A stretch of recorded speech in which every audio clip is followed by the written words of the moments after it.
Hello and welcome to the Painting Podcast, Art History from a Painter's Perspective. Every episode we look at the life and work of one artist and then meander through the subjects that intersect their work. This is episode 4, Max Ernst, Mannequins and Birds. So let's jump right into it. Max Ernst was a pioneer of both Dada and Surrealism. And the first thing that you might be thinking about is what are the differences between Dada and Surrealism, because often those two things are used interchangeably. So Dada was more reality-based, and Dada came out directly as a result of World War I. So a lot of Dada is specifically based in politics, the fact that many of the artists who were Dadaists, Max Ernst included, were actually sent to war, and they basically equated war with a sort of aristocracy that was uncaring towards the people and that would send them off into battle and fight these absurd wars that they didn't even understand, and they would end up dying as well. So in World War I, that we still had a lot of heroism and these types of mythologies associated with fighting and bravery and all these sort of things. And this collided head-on with the Industrial Revolution and a mechanized way of killing people.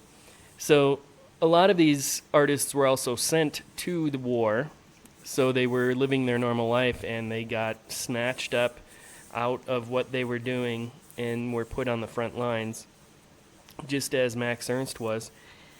Surrealism, on the other hand, had a very distinct leader, and that was André Breton. Sorry about my pronunciation, I do the best I can.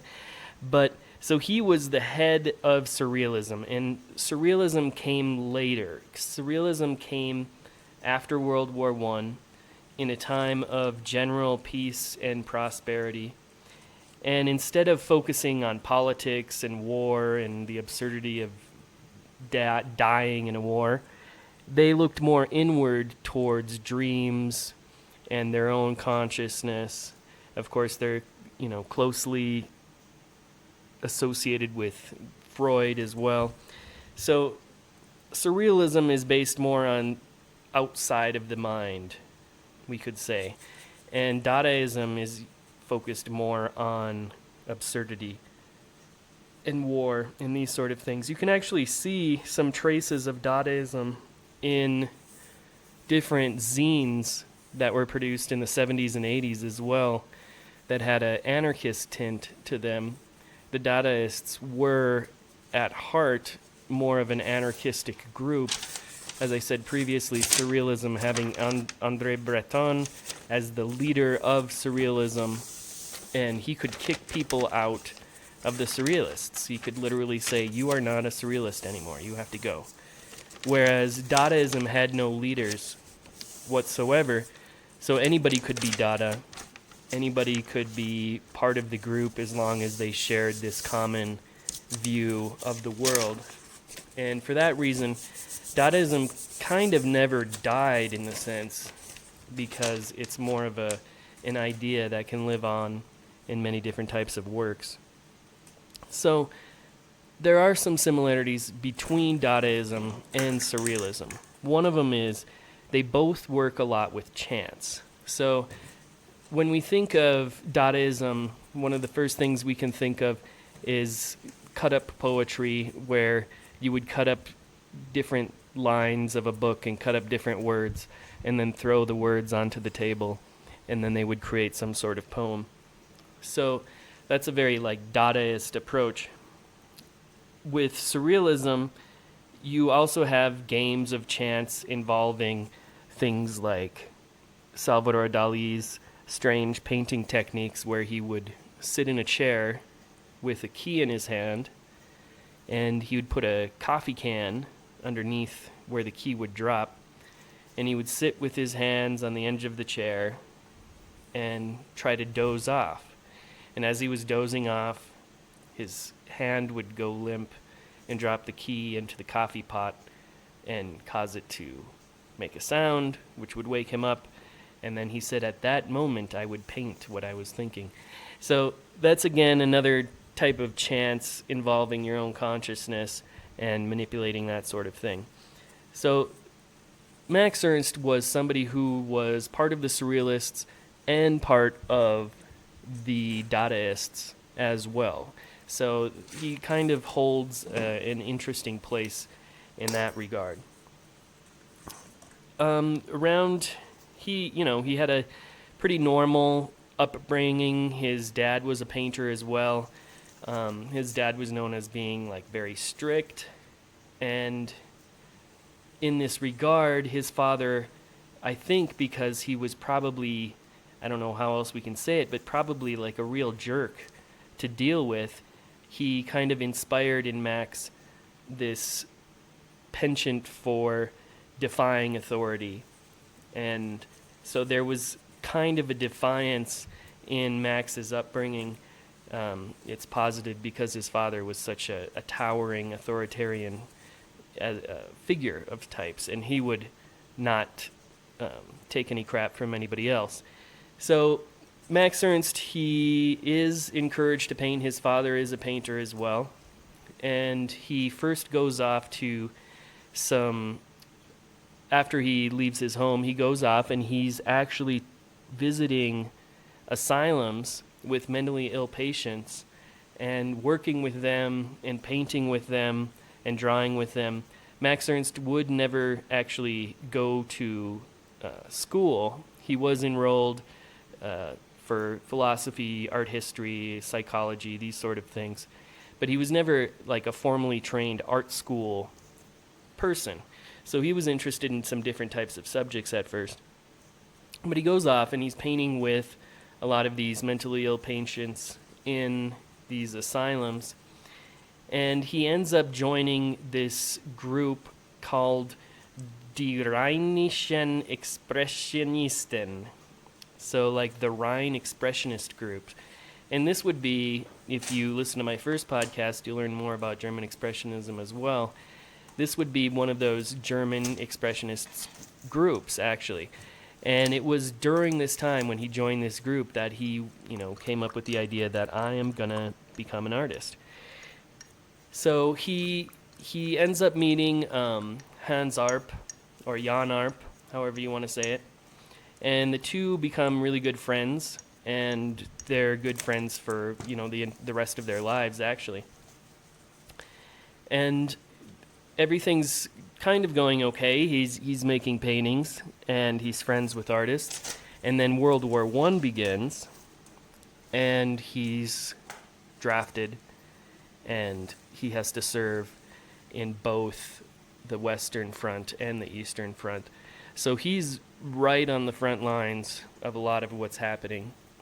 And he would be in war. He would be at World War I for 4 years, from 1914 to 1918. His friend, Jan Arp, when they gave him a piece of paper and they said, write down your date of birth in the first line, and there was all these other lines that you were supposed to fill out, he filled out his date of birth in every single blank.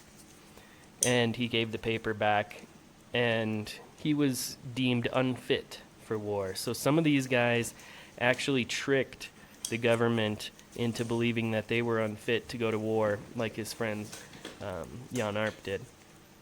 So that didn't work for Max, and Max is sent off to the front lines.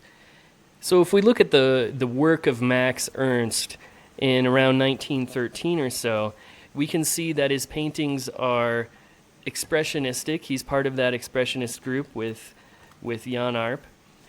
But there's also a certain type of contortion and agony that these figures are often feeling. He has a crucifixion painting that he did in 1913 where Christ is very brutally cropped out of the image. He's not even fully in the image, even though his body takes up the entire length of the canvas. One of his arms doesn't even meet, one of his arms is cropped off, and his body is very gutturally painted, and the other figures present are very contorted and appear to be in some sort of agony, and the rest of the paintings is extremely dark. And if you look at the other stuff he's doing, he's also making these more dreamy paintings. They almost appear like children's illustrations or something like that, where there's horses with giant heads and little tiny legs, and cows with very warped and weird looking heads and sitting, and they're all jumbled together with a castle in the background.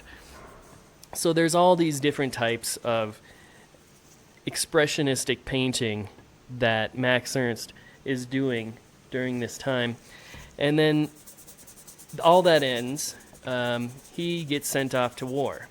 So he's now sent off to war, and he describes this as a period of his life where he dies.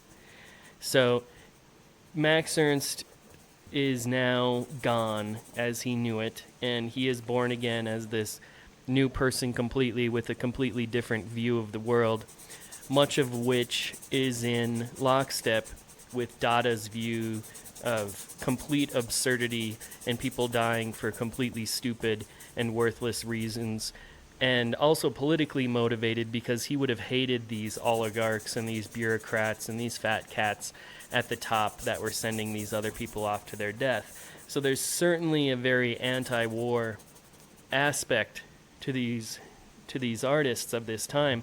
Not necessarily that all war is bad, but more that war is completely absurd and you can die for absolutely no reason. So it was an extremely harsh and brutally honest look at the horrors of war that comes out of artists which served during this period. Of course, other artists would actually die during the war, Franz Marc being one of them. So their friends were also dying in these wars. Their other friends, like I said, Jan Arp, would get out of service by acting like he was crazy, So there's a lot of aspects to what's going on, and you can imagine how profoundly it affects him going through that. So he gets out of war.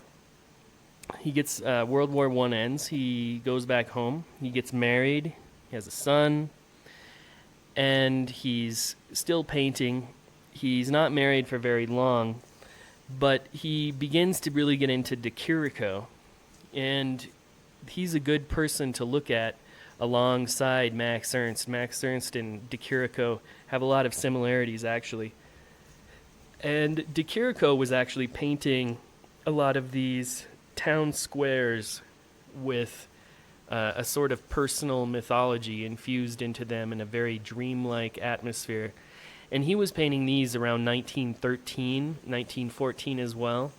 So I don't know if Max Ernst was aware of these paintings before he went off to war or not, but nonetheless, once the war was over, he really started looking at De Chirico hard and looking at these paintings. And De Chirico talked about an unexpected feeling in a familiar place. For instance, he was in Turin in a town square, and he just said that it totally changed.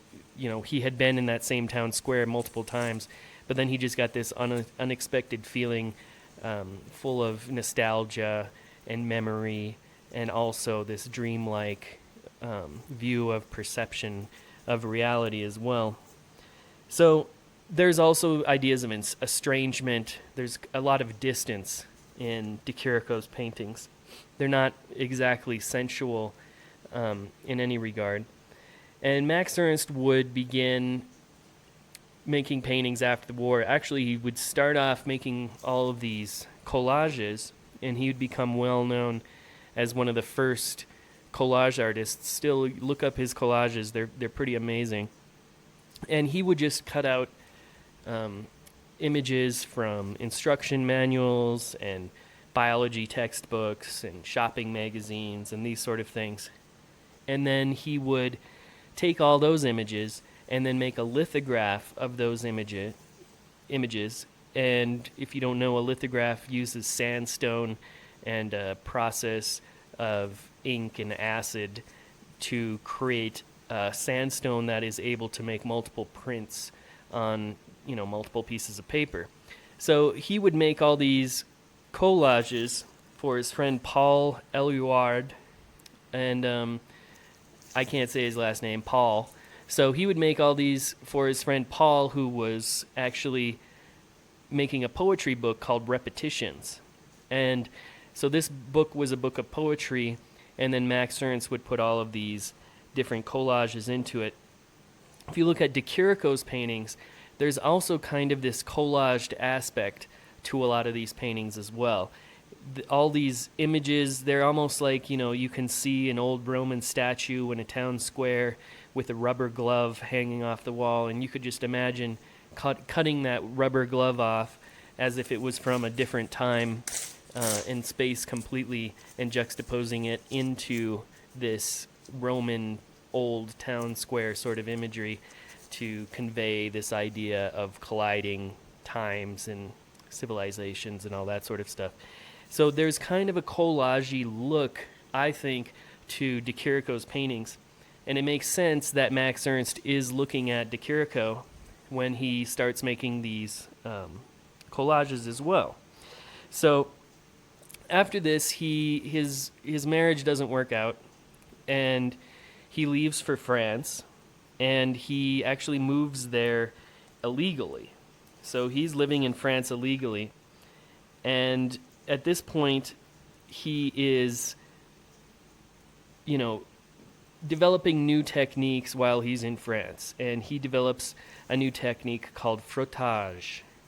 And frottage, it might seem quite simple now, but if you take a piece of paper and you put it on top of a penny, and then you scratch, the front of the paper with a pencil where the penny is, you'll get an image of that penny. So he starts using this frottage technique in a lot of his paintings as well, and he'll break up bottles and broken glass and this sort of stuff and put it underneath the canvas, and then he'll scrape paint on top of those objects that are behind the canvas itself. So he's, creating a lot of different stuff, and then he's also incorporating this bird, Plop. He becomes famous for this bird named Plop, and he's creating a lot of bird creatures. It's almost like the humans in his paintings don't even seem human. Oftentimes they're this sort of a chimera, mashup of a human and an animal. So he would often create these bird-headed people in his paintings, or this wolf-like head with this human body, and it kind of portrayed this animalistic impulse of humans themselves. So he's getting well known during this time, and his buddy Paul Eluard is publishing that book of poetry. The poetry book comes out, and it's received well amongst people, and Max Ernst's paintings get pretty wide circulation. And during this time, he also falls in love with Paul's wife, or maybe Paul himself, I don't know.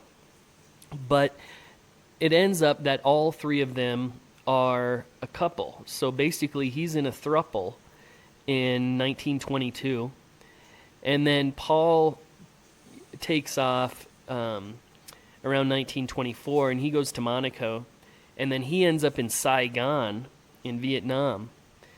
And then he's, Paul is sitting by himself in Saigon, and he's like, I wish, I want my wife and Max to be here too. So he writes him a letter, and he says, guys, you guys got to come to Saigon. So Paul and Paul's wife, Gala, are back in Paris, and they get a letter basically saying, I want you guys to come down to Saigon. And they're like, okay, I'll do that. And they have to sell a bunch of paintings in order to do so. His wife was a painter as well, Gala. And so they both sell a bunch of paintings. He goes to Saigon. He makes the trek all the way out there. And then basically it turns out that Max, the third wheel, is not meant for this group any longer. So he would go back to Paris after being expelled from the throuple. And he would start making more and more paintings involving this alter ego of his, Plop, which was the bird character that he often used in his paintings. And at one point, he said he was early on in life very confused about the difference between birds and humans, because one day when he was little, he woke up in the middle of the night and he had a pet bird, and his pet bird had died. And then a few minutes after his pet bird died, his father came into the room announcing that his sister had just been born. So he had this kind of strange imprint from an early age about the connection with birds and humans and life and all this sort of stuff. So he's making a lot of paintings with bird-headed people, and he gets married again, and, he starts making a lot more erotic works in the late 1920s, probably based on his wife Marie Ernst, and he paints The Kiss during this time. You can look up that painting. And he's also working closely with Surrealists at this time as well. So he would be in L'Âge d'Or that was directed by Luis Buñuel, and he would also be friends with Albert Giacometti. So he's very, very well established in a group of artists all throughout the 1930s, and he's continuing to paint, continuing to make works. Peggy Guggenheim would end up buying a few of his paintings as well, and she starts showing his work in London. So he's extremely well established. He's literally rubbing shoulders with the Guggenheims and having big international shows by the end of the 1930s. Then, Second War breaks out. So World War II breaks out. And you remember earlier I said Max was in France illegally. Well, Max was in France illegally. And so he actually gets put into an internment camp for being illegal. And Paul, his buddy Paul, is basically, paying people off and working his own influence. And he gets Max out of the internment camp for being an illegal immigrant, basically. And then the Gestapo comes and they arrest Max again. And, the Gestapo, though, they're probably not into all these like anti-authoritarian paintings and this expressionistic work. So they certainly didn't like him, but Max actually manages to escape because Peggy Guggenheim steps up to the plate this time, and she gets Max out. So Max at that point moves to the United States. He's like, I'm getting out of Europe. This place is crazy. So he gets out of Europe and he moves to the United States in 1941. And when he gets to America, he marries Peggy Guggenheim. So this is just an insane trajectory in a lot of regards. So he comes, from a very normal background, and now he's literally married to one of the richest women in the world. So during the 1940s in America, he would help establish abstract expressionism in America when a lot of these European artists, of course, fled Europe. Coming to America, they brought a lot of the ideologies which they had and ideas about painting as well, which were extremely influential on American artists as well. So after this, he makes a very good life for himself in America, and he ends up divorcing Peggy. He gets married again in Beverly Hills, and he would then live for a little while, actually in Sedona, Arizona, of all places, for about 10 years, from 1946 to 1953. And here he would bring artists from all over the world. Yves Tanguy went there, Bresson would go there. And so you can imagine these European artists who are, most of these people, above all else, they're really city people, in a lot of regards. These are people that move to cities early on in life or were born in cities and lived in cities their entire life. And a lot of times these people would have this idea of America being unbelievably huge. So what better place to bring a lot of these French artists to than the high desert in Sedona, Arizona? And at that time, there was only it was a really small community. Now, if you go to Sedona, there's all these crystal shops, and I've actually driven through there. And there's like Martian and UFO places, and it's one of the only cities where the arches of McDonald's are green, I think, or maybe they're kind of that sandstone color. I'm not sure, or red.